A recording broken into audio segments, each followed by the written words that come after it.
왜 성령인가? 라는 제목으로 함께 말씀을 나누고자 합니다. 여러분, 훌륭한 리더는 어떤 사람일까요? 우리가 자이든 타이든 어떤 단체나 모임에 속해 있는데 그곳에 이끌어가는 리더들이 있을 것입니다. 여러분들이 생각할 때 훌륭한 리더는 어떤 사람인 것 같습니까?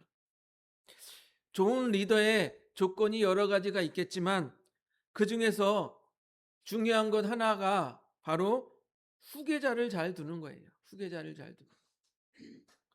여러분, 가장 어리석고 멍청한 리더가 어떤 사람이냐면 자기 자리를 빼앗길까 봐 후계자를 두지 않는 것이 바로 어리석은 리더인 것입니다.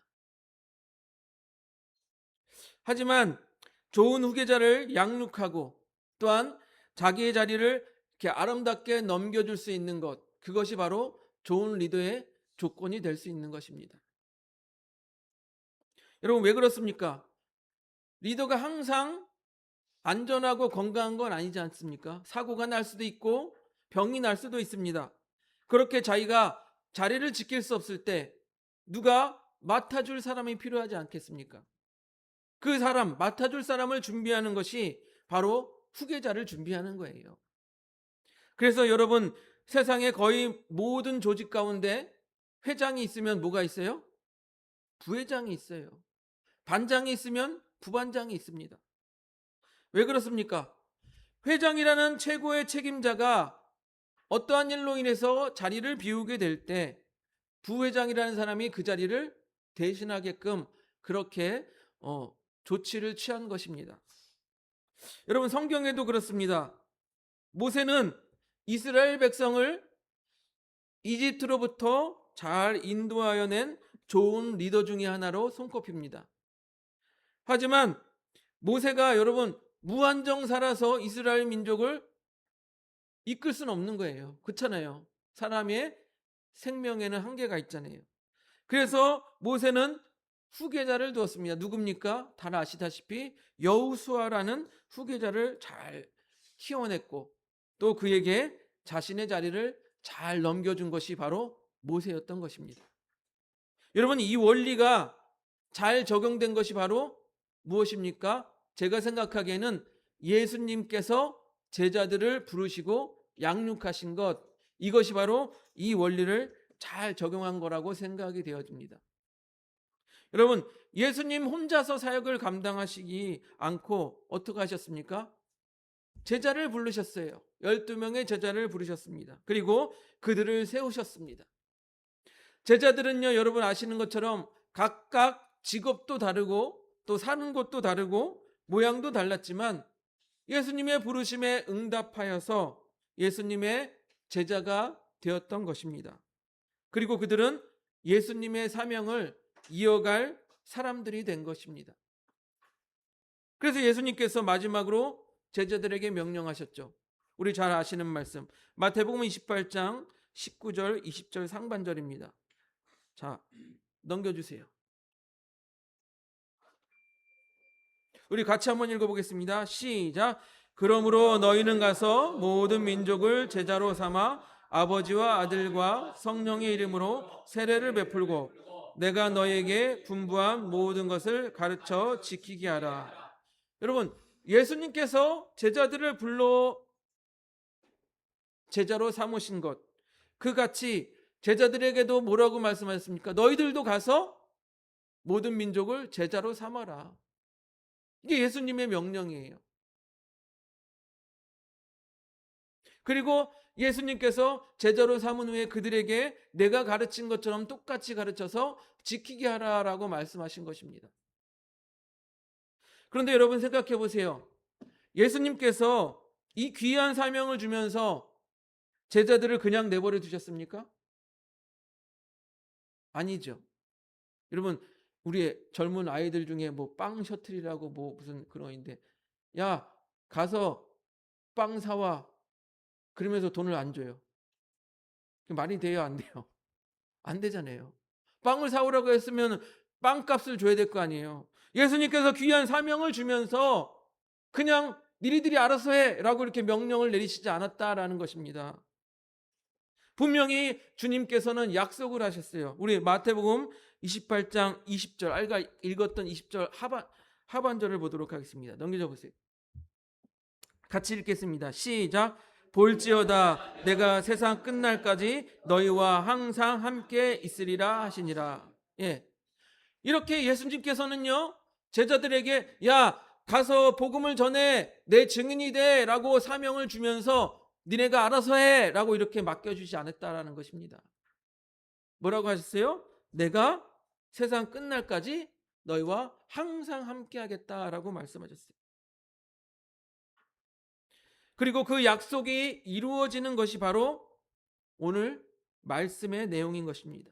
성령이 불같이 임하여서 성령 충만함을 받는 거예요.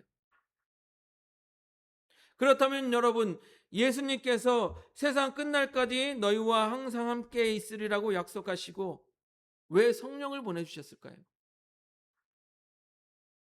왜 그랬을까요? 아니, 예수님 오셔서 우리와 함께 하시지 왜 성령을 보내주셨을까요? 그 답을 찾기 위해서 우리는 먼저 성령이 어떠한 존재인지 우리가 알아야 할 필요가 있습니다.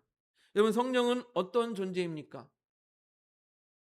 한번 따라해 보실까요? 성령은 하나님이십니다. 예, 성령님은 하나님이에요. 우리가 흔히 삼위일체라고 많이 들어보셨죠? 성부, 성자, 성령 삼위일체. 그런데 여러분, 이단들은요, 이 삼위일체를 부인해요. 야, 성경에 어디 삼위일체라는 말이 어디 있냐라고 부인해요. 여러분, 그 말에 속으면 안 됩니다.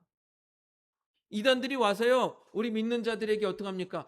야, 성경책 다 찾아봐. 삼위일체라는 말이 있냐? 너희들은 잘못 믿고 있는 거야. 이단들이 그렇게 이야기를 해요. 근데 여러분, 그 말은 너무나도 어리석은 질문입니다. 왜 그렇습니까? 여러분, 성경을 보면 성부, 성자, 성령에 대한 이야기가 분명히 나옵니다. 그리고 성부와 성자의 관계, 성자와 성령의 관계, 성부와 성령의 관계, 이 관계들이 성경에는 분명히 나와 있어요. 그래서 그것을 이해하기 쉽게 우리 신앙의 선배들이 정의한 말이 뭐예요? 삼위일체라는 말이에요. 이해가 되십니까? 이 성부와 성자와 성령의 이 관계를 이해하기 쉽게 이렇게 정의한 말이 바로 삼위일체라는 말이에요. 그러니까 이단들이 야, 성경책 다 찾아봐. 삼위일체라는 말이 어디 있냐? 그런 말이 속으면 안 돼요.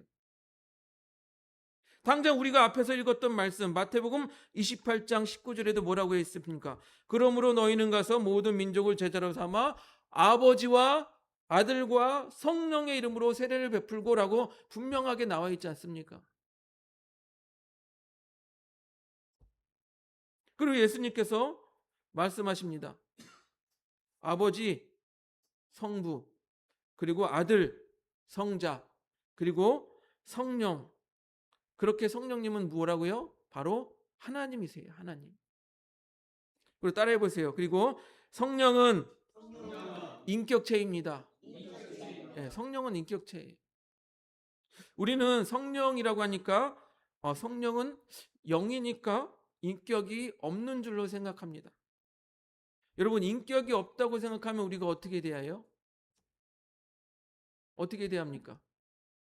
인격이 없는 것처럼 대하죠. 여러분, 여기 핸드폰이 있지만 이 핸드폰이 귀하지만 인격이 있어요, 없어요? 핸드폰은 인격이 없잖아요. 그 핸드폰 보면서 어떻게 대합니까, 우리가? 아이고, 내 핸드폰아, 어제 잠은 잘 잤니? 오늘 기분 어때? 내가 혹시 기분 상하게 하지 않았니? 핸드폰에게 이렇게 말하는 사람이 있습니까? 왜 그렇습니까? 인격이 없기 때문이에요. 혹시 핸드폰한테 그렇게 말하는 사람이 있으면 당장 병원에 좀 데리고 가시기 바랍니다. 네. 그러나 인격이 있는 사람, 어머니, 아버지, 그리고 아들, 딸에게는 어떻게 말합니까? 어머니 어제 잘 주무셨어요? 어디 불편한 데는 없으세요? 자녀에게는 아들아, 딸아, 오늘 기분 어떠니? 기분은 괜찮니? 기분 안 좋니? 인격이 있는 존재에게는 어떻게 말해요? 인격체로 대하는 거예요.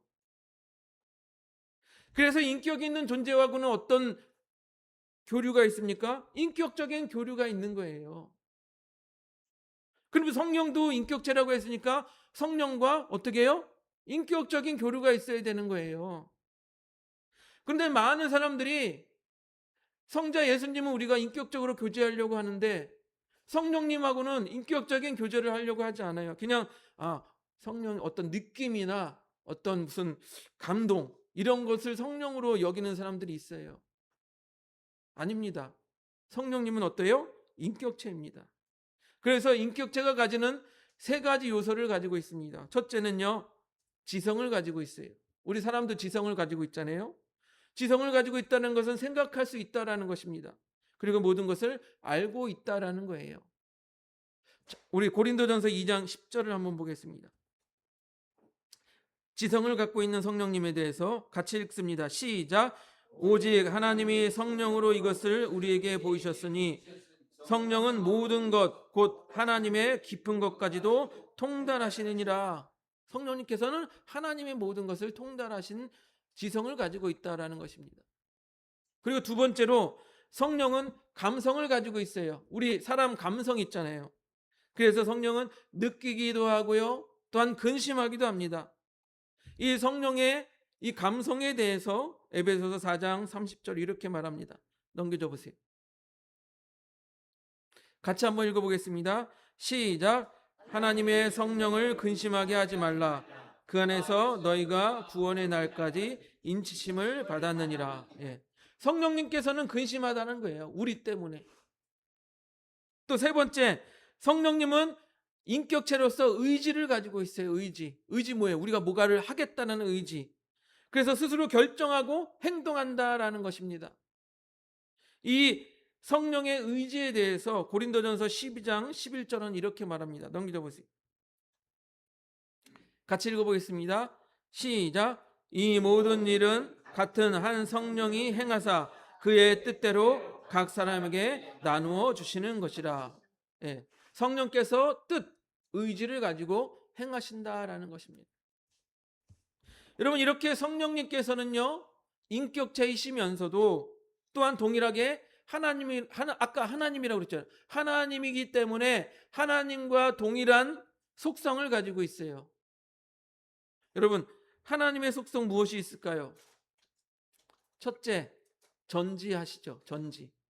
전지가 무엇입니까? 모든 것을 알고 계신다라는 것입니다. 역시 하나님도 모든 것을 알고 계시고 성령님도 모든 것을 알고 계신다라는 거예요. 둘째, 전능하시다라는 것입니다. 전능이 뭐예요? 모든 것을 할 수 있다라는 거예요. 하나님도 모든 것을 할 수 있으시고 성령님도 모든 것을 할 수 있다라는 것입니다. 셋째, 편재하시다라는 것입니다. 편재는 무엇일까요? 어느 곳에서나 존재하신다라는 거예요. 우리 하나님이 어느 곳에서나 존재하듯이 우리 성령님께서도 어느 곳에서나 존재하신다라는 것입니다. 넷째, 하나님의 속성으로 영원하시다라는 것입니다. 여러분, 우리 하나님이 어떻습니까? 시간을 초월하죠. 과거부터 시작과 끝이 되시는 하나님, 그 모든 시간에 존재하시는 하나님, 그 하나님의 영원한 것입니다. 그것처럼 성령님께서도 영원하시다라는 거예요. 시간의 구애를 받지 않는다라는 것입니다. 그렇게 성령님께서도 전지하시고 전능하시고 편재하시고 영원하신 이 하나님의 속성을 가지고 있다라는 것입니다. 그런데 이 전지, 전능, 편재, 영원한 것은 우리 인간이 가질 수 없는 거예요. 인간으로서 가질 수 없는 거예요. 오직 하나님만 가지고 있는 속성이에요. 그런데 오늘 뭐라고 말합니까? 성령님께서도 이 하나님과 동일한 속성을 가지고 있다라는 것입니다. 그렇다면 이러한 속성을 가진 성령님을 왜 보내셨을까요? 왜 보내셨을까요, 여러분? 예수님께서는요, 십자가를 지시기 전에 제자들에게 이렇게 약속을 하십니다. 요한복음 14장 16절을 한번 보겠습니다. 넘겨줘 보세요. 같이 읽어보겠습니다. 시작. 내가 아버지께 구하겠으니 그가 또 다른 보혜사를 너희에게 주사 영원토록 너희와 함께 있게 하리니. 그렇습니다. 예수님께서는 하늘로 승천하시면서 보혜사 성령을 보내주시겠다라고 약속하시는데 다 계획이 있으셨던 거예요. 무엇입니까?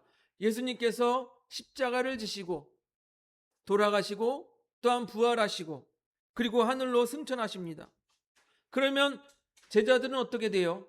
이 땅에 홀로 남겨지게 되는 거예요. 그런데 여러분, 세상이 호락호락합니까? 여러분, 우리 세상을 사는데 세상이 호락호락합니까? 아니잖아요. 마치 이리떼 가운데 어린 양을 보내는 것 같은 그런 마음이었을 것입니다. 그렇기 때문에 주님께서는 보혜사 성령을 보내주신다라고 했습니다. 여기 보혜사는요, 헬라어로 파라클레토스라고 합니다. 이것은요, 곁으로 부름을 받은 자, 곁에서 돕는 자라는 의미를 가지고 있어요. 그러니까 성령님이 어떤 분이에요? 곁에 오셔서 우리를 돕는 자예요. 이 보혜사라는 이 한문도 그렇습니다. 보호하다라는 보, 그 다음에 은혜를 베풀다라는 해, 그 다음에 스승을 말한, 선생님을 말하는 사. 그래서 우리를 보호하고 우리에게 은혜를 주고 우리를 가르치고 인도하는 선생님과 같은 것이 바로 뭐예요? 성령님이다라는 거예요. 그렇게 성령님께서 우리 곁에 딱 붙으셔가지고 우리를 도와주시고 위로하시고 또한 중보하시며 때로는 우리의 변호인이 되십니다. 즉 세상 끝날까지 함께 하시겠다고 약속하신 것, 그 약속을 어떤 방법으로 이루십니까? 보혜사 성령님이 우리와 딱 함께 하심으로 말미암아 이루신다라는 것입니다. 그래서 성령님이 오신 목적을 5가지로 말할 수 있습니다. 한번 따라해 보시겠습니다. 첫째, 예수 그리스도를 증언하고 영화롭게 하기 위해서. 네. 성령님은 예수 그리스도를 증언하고 영화롭게 하기 위한 목적이 있습니다. 성령님의 사역은 중심이 무엇입니까? 바로 예수 그리스도예요. 성령은 자신을 드러내는 것이 아니라 예수님을 더욱 드러내고 예수님을 깊이 알도록 이끄시는 분이 바로 성령님이에요. 요한복음 16장 14절을 보니까요. 넘겨줘 보세요. 같이 한번 읽어보겠습니다. 16장 14절 시작. 그가 내 영광을 나타내리니 내 것을 가지고 너에게 알리시겠습니다. 그가 누구예요? 성령님이에요. 내 영광을, 예수 그리스도의 영광을 나타내리니 뭐라고요? 너희에게 알려주겠다라는 거예요. 예수님께서 승천하시고 예수님을 대신해서 보혜사 성령님이 오셨습니다. 그것은 성령님께서 우리와 착 붙어서 우리와 함께 하시기 위함도 하시지만 우리 안에 내주하셔서 또 무엇을 알게 하세요? 예수님을 더욱 잘 알게 하신다라는 거예요. 또 예수님의 뜻을 우리에게 알려주셔서 우리가 행하게 한다라는 것입니다. 두 번째로 성령님이 오신 목적, 성령님의 목적은요, 따라해 보겠습니다. 둘째, 죄와 의와 심판에 대하여 세상을 책망하기 위해서입니다. 네. 죄와 의와 심판에 대해서 세상을 책망하기 위해서 이 땅에 오셨다라는 것입니다.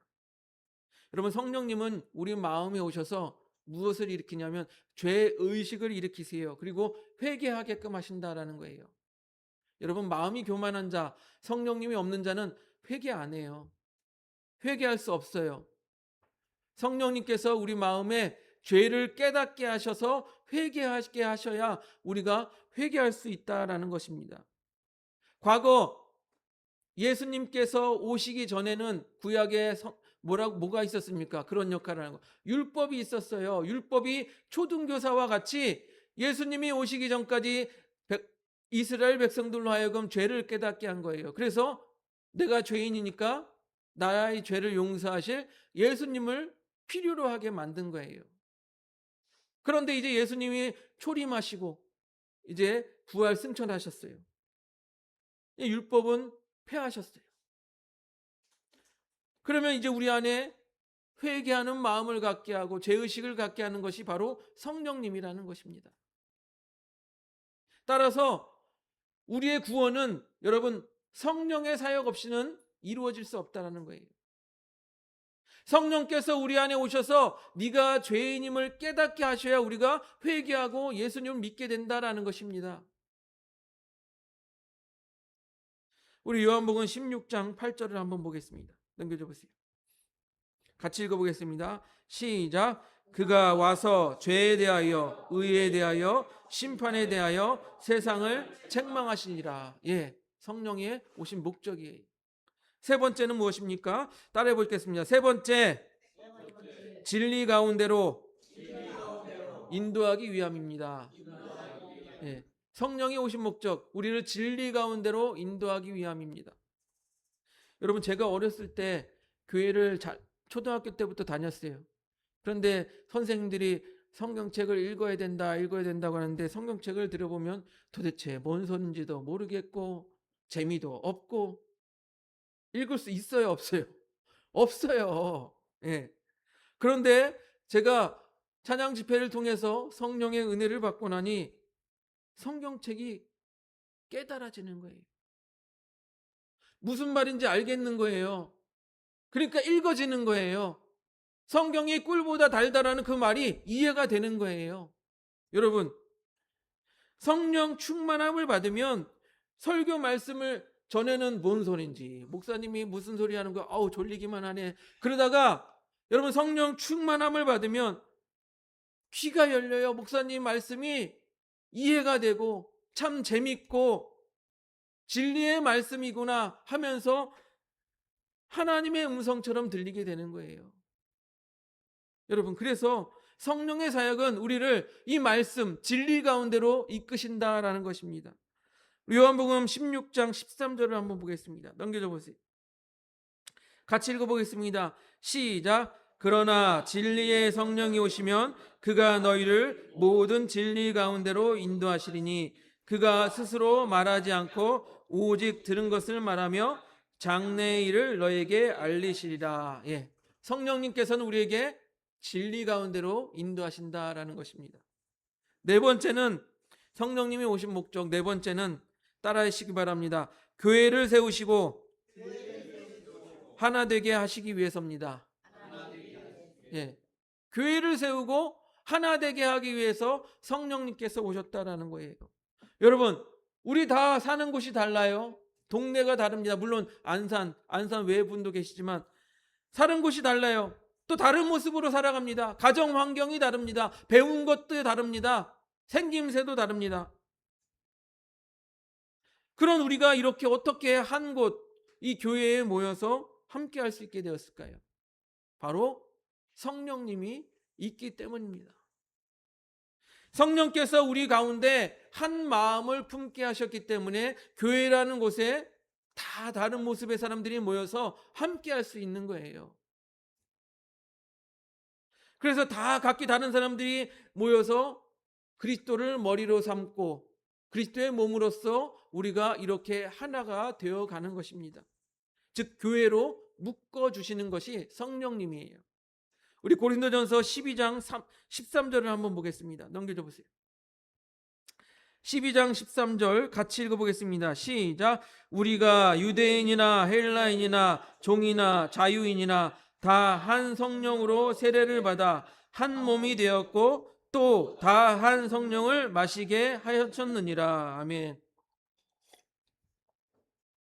그렇게 성령께서 우리를 하나로, 하나의 교회로 이렇게 묶어 주신다라는 것입니다. 성령님이 오신 이유 다섯 번째는 따라해 보시기 바랍니다.